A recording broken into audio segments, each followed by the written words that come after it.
नमस्कार दोस्तों।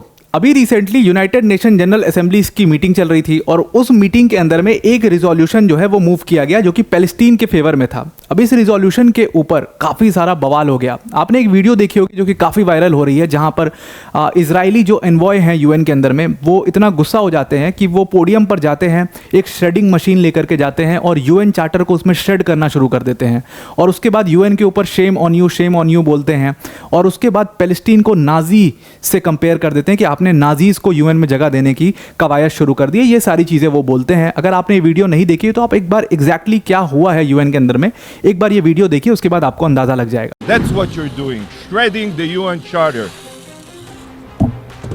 Shame on you. This is the outcome of your vote. He owes his deepest gratitude to you. I hope आपने video देख लिया होगा। अब यहाँ पर ये पूरा जो मामला चल रहा है वो एक्चुअल में क्या चल रहा है वो हम डिस्कस करने वाले हैं। देखो, यूनाइटेड नेशंस के अंदर आपको पता है कि अभी इजराइल हमास के कॉन्फ्लिक्ट के बाद पैलेस्टीन को लेकर के कई सारे रिजोल्यूशंस मूव किए। जैसे अभी कुछ दिनों पहले एक रिजोल्यूशन पास हुआ था जिसमें यूएस ने अपना वीटो भी नहीं यूज़ किया था और इजराइल बहुत गुस्सा हो गया था।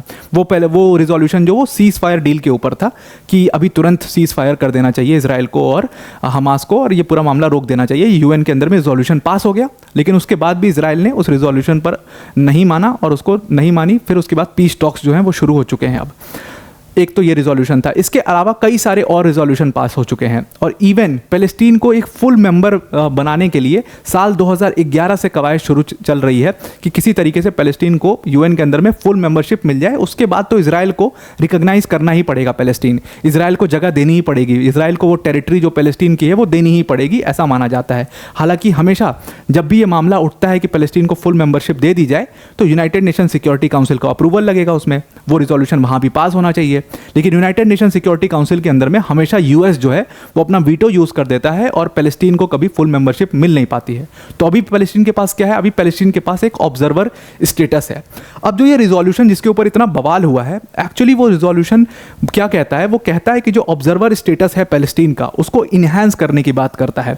इन्हांस किस तरीके से? कहता है कि इस पैलेस्टीन को कुछ प्रिविलेजेस और कुछ राइट्स जो कि मेंबर स्टेट्स के पास हैं वो मिलने चाहिए, क्योंकि ये पैलेस्टीन के लोग जो हैं, पैलेस्टीनियंस जो हैं, वो बहुत खतरे में हैं और हो सकता है कि ये पूरी तरीके से विलुप्त हो जाएं, ये पूरी तरीके से वहाँ पर एक मास ट्रेजेडी हो जाए इस वॉर के बाद। तो इसलिए उनको कुछ अपने मुद्दों को उठाने के लिए यूएन के अंदर में उनको कुछ स्पेशल राइट्स और प्रिविलेज जो कि सिर्फ मेंबर नेशन के पास है वो दिए जाने चाहिए।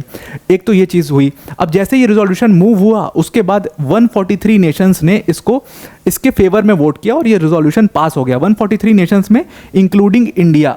अब इंडिया जो है, आपको पता है कि इंडिया जो है हमेशा से यूएन के अंदर में पैलेस्टीन को सपोर्ट करते हुआ आया है, हमेशा से पैलेस्टीन को रिकॉग्नाइज भी एज अ कंट्री करता है इंडिया। तो यूएन के अंदर में वो बहुत क्लियर है इंडिया इस मामले में। तो इजराइल से ऐसा नहीं कि इस चीज़ की वजह से कुछ हमारे रिलेशंस खराब हो जाएंगे, ये हमारा अपना मत है और ये 1947 से हम ऐसा ही सोचते हुए आए हैं और आज भी इंडिया ने इस 143 नेशंस में पैलेस्टीन को सपोर्ट किया और ये रिजोल्यूशन पास हो गया। यहाँ पर इस रिजोल्यूशन के अगेंस्ट में यूएस ऑब्वियसली और इजराइल इन दोनों ने वोट किया और 9 और कंट्रीज़ ने इसके अगेंस्ट में वोट किया है जो कि यूएस की क्लोज एलाइज हैं और इजराइल की। बाकी 25 देशों ने इसके अपने एब्सटेन कर लिया अपने वोट को, इन्होंने वोट ही नहीं किया है, ना फॉर में ना अगेंस्ट में। तो 25 ऐसे देश थे। अब जैसे ये रिजोल्यूशन पास होता है उसके बाद आप देखते हो कि इजरायली एनवॉय जो हैं वो पूरा गुस्सा हो जाते हैं और फिर वो पहुंच जाते हैं शेडिंग मशीन में और यूएन चार्टर को शेड कर देते हैं। लेकिन अब ये वाला जो रिजोल्यूशन था ये फुल स्टेटस तो मांग नहीं रहा है, फुल मेंबरशिप तो मांग नहीं रहा है, ये सिर्फ इनहैंस स्टेटस मांग रहा है, ये कुछ राइट्स और कुछ प्रिविलेजेस मांग रहा है। तो फिर इजराइल इतना गुस्सा क्यों हो गया इस पर कि श्रेडिंग मशीन पर डाल करके यूएन चार्टर को श्रेड करने लगा? तो इसी को समझने वाली बात है कि एक्चुअल में हो क्या रहा है यूएन के अंदर में। आइए डिटेल में समझते हैं। अब उसको समझने से पहले एक बड़ी अनाउंसमेंट है, आपको मैं एक चीज़ याद करा देना चाहता हूँ कि जो अनअकैडमी टीम की तरफ से ऑफर दिया गया था, जो हमारा ऑफर था कि हम आपको यूपीएससी सीएससी की फुल कोर्स सिर्फ 24,999 में दे देंगे और ये जो कोर्स फीस है, जो ये ऑफर है, ये सिर्फ और सिर्फ आज लास्ट डेट है इस ऑफर की, 11 मई तक ही वैलिड था। तो ज़रूर से आप इस ऑफर को अवेल कर लीजिए बिकॉज इसके बाद आपके लिए कोर्स फीस 59,999 हो जाएगी। इस फीस के लिए जितनी भी डिटेल्स हैं वो हमने डिस्क्रिप्शन में दे दी हैं, लिंक आपको डिस्क्रिप्शन में दे दिया। जहाँ पर यूज़ कोड का ऑप्शन आएगा वहाँ पर सिंपली आपको वर्ल्ड अफेयर्स टाइप कर देना है, कैप्स लॉक या स्मॉल में आप कैसे भी वर्ल्ड अफेयर्स टाइप कर सकते हो विदाउट स्पेस। तो अब आइए वापस से आते हैं वीडियो के ऊपर अपने।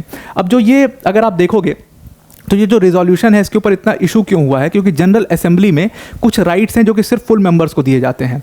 अब ये रिजोल्यूशन जो है वो पैलेस्टीन के लिए ऐसे राइट्स मांगता है जो कि सिर्फ फुल मेंबर को, जैसे कि फॉर एग्जांपल अब इनको ये अलाउ हो जाएगा ये रिजोल्यूशन पास होने के बाद कि भाई आप UNGA यानी कि यूनाइटेड नेशन जनरल असेंबली के अंदर में आकर के पार्टिसिपेट कर सकते हो, वहाँ पर अल्फ़ाबेटिकल ऑर्डर में बैठ सकते हो, मतलब पार्टिसिपेट कर सकते हो। दूसरी चीज़, अगर आपको कोई प्रपोजल्स हैं या आप कोई अमेंडमेंट चाहते हो तो वो आप इंट्रोड्यूस कर सकते हो अपने हाउस में। अब ये चीज़ जो ये राइट है वो सिर्फ और सिर्फ फुल मेंबर स्टेट्स के पास ही है, ये किसी भी ऑब्जर्वर स्टेट को नहीं दिया गया। बहुत सारे ऑब्जर्वर स्टेट हैं, किसी को ये राइट नहीं दिया गया।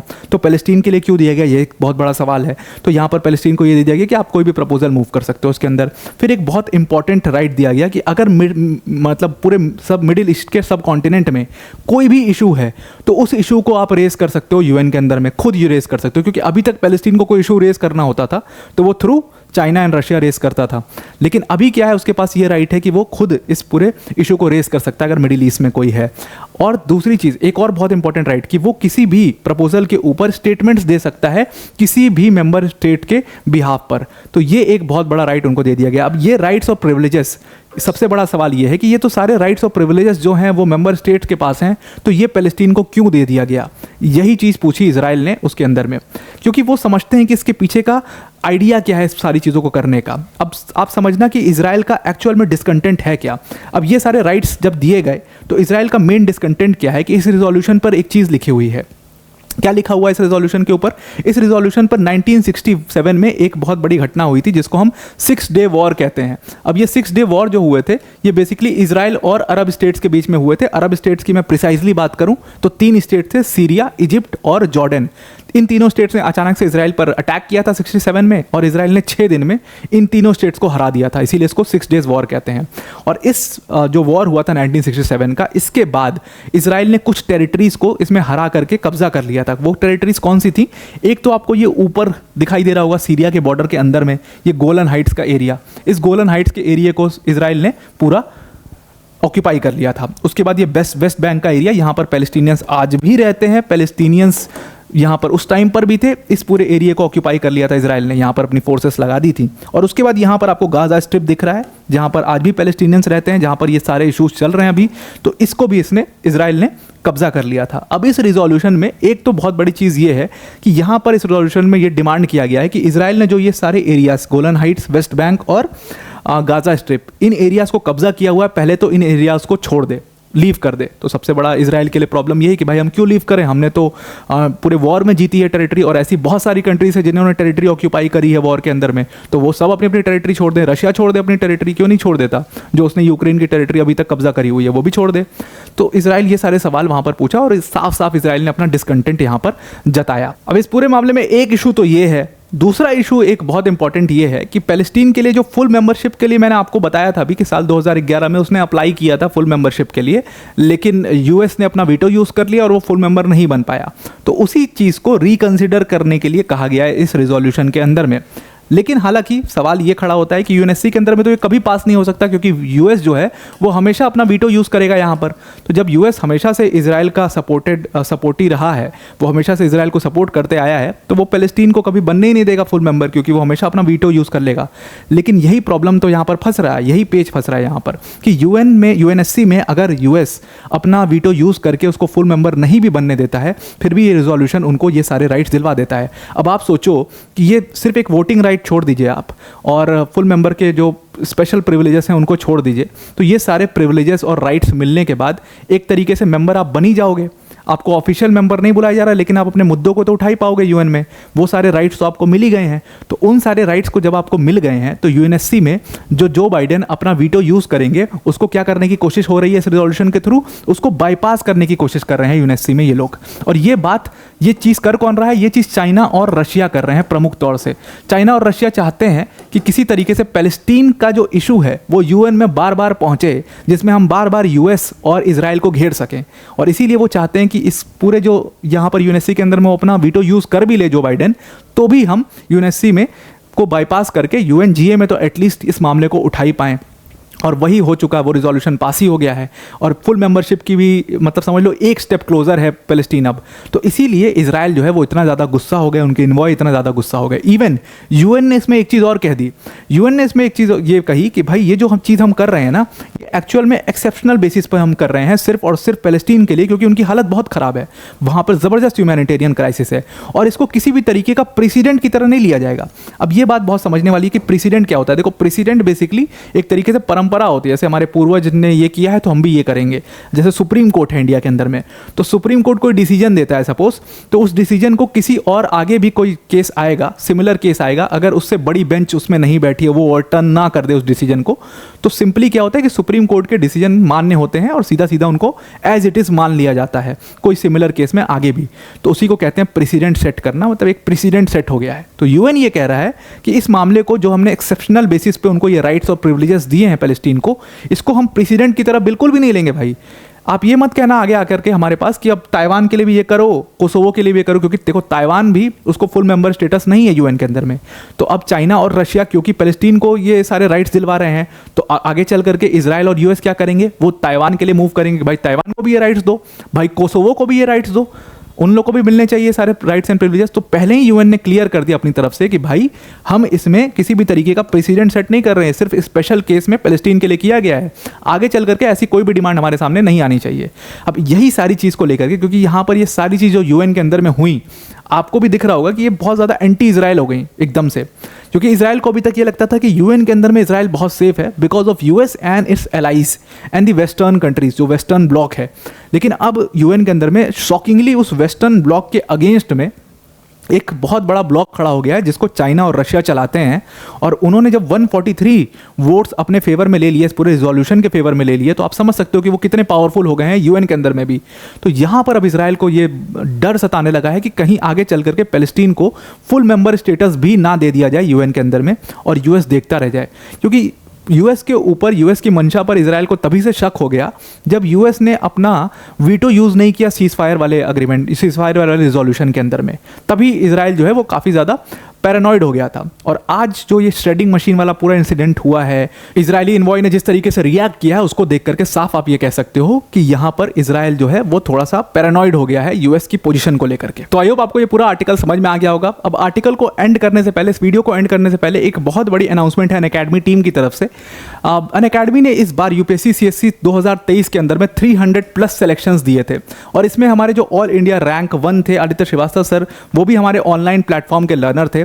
तो इस जो हमारी सक्सेस है उसको हम अकेले सेलिब्रेट नहीं करना चाहते हैं, उसको हम अपने व्यूअर्स के साथ मिल करके सेलिब्रेट करना चाहते हैं। इसीलिए हमने एक बहुत बड़ी अनाउंसमेंट की थी कि जो हमारी यूपीएससी सीएससी की कोर्स फीस है, जो कि 75,000 है, 1 लाख है, उसको सबके लिए कम करके 24,999 कर दिया हमने। लेकिन एक बार ध्यान में रखिएगा कि ये कोर्स फीस सिर्फ और सिर्फ ये जो ऑफर है वो 11 मई तक, यानी कि आज तक ही वैलिड है। तो आप ही इसको आज ही अवेल कर लीजिए, अदरवाइज आपको इतना प्राइस देना पड़ेगा। डिस्क्रिप्शन में हमने लिंक दी है, लिंक पर आप जाएंगे, जहां पर यूज कोड का ऑप्शन आएगा, वहां पे आप सिंपली वर्ल्ड अफेयर्स यूज कर लेना विदाउट एनी स्पेस, कैप्स में या स्मॉल में, जैसे भी आप यूज करना चाहो उसको आप यूज कर लेना। अब इस प्राइस में आपको मिलेंगी क्या क्या चीज़ें। इस प्राइस में अगर आप इंग्लिश मीडियम में प्रिपरेशन करना चाहते हो तो आपके लिए आरंभ बैच है, इसमें आपको 1-to-1 मेंटोरशिप मिलेगी, प्लस मृणाल सर, प्रतीक सर, सुदर्शन सर जैसी फैकल्टीज आपको इसमें पढ़ा रहे होंगे। अगर आप सिर्फ इंग्लिश मीडियम में पढ़ना चाहते हैं तो उसके लिए आपके पास ट्राइम बैच होगा, ट्राइम बैच में सरमत सर, चेतन सर जैसी फैकल्टीज आपको पढ़ा रही होंगी। उसके बाद अगर आप सिर्फ हिंदी मीडियम में पढ़ना चाहते हैं तो उसके लिए हमारे पास लक्ष्य बैच है, जहाँ पर आपको अनुज सर और मधुकर सर जैसी फैकल्टीज पढ़ा रही होंगी। इसके अलावा आपके लिए अगर आप यूपीएससी सीएससी 2024 का प्रीलिम्स का एग्जाम दे रहे हैं तो आपके लिए रियल टाइम इन्वॉल्वमेंट में हमने एक all India prelims mock test plan किया है, जिसका नाम है Unacademy all India prelims mock test. Free of cost registration है इस प्रीलिम्स मॉक टेस्ट का, और 12 मई और 26 मई इन दोनों दिन ये प्लान किया गया है। आप इसको रजिस्टर करके इसको भी दे सकते हो। यहाँ पर एक एक क्वेश्चन जो है वो हमारे टॉप एजुकेटर्स ने क्यूरेट किए हैं, बिल्कुल एग्जाम के पैटर्न के अकॉर्डिंग। एग्जाम की टाइमिंग भी बिल्कुल यूपीएससी की जो रियल टाइमिंग है उसके तहत रखी गई है। सुबह जीएस का पेपर आपका 9:30 बजे होगा और सीसैट का पेपर आपका दोपहर में 2:30 बजे होगा। तो इस फ्री ऑफ कॉस्ट अनअकैडमी के all India prelims mock test को जरूर से दीजिए, आपको इससे काफी बेनिफिट मिलेगा। तो आई होप आपको ये पूरा आर्टिकल क्लियर हो गया होगा। आज के लिए इतना ही। Thank you and have a nice day.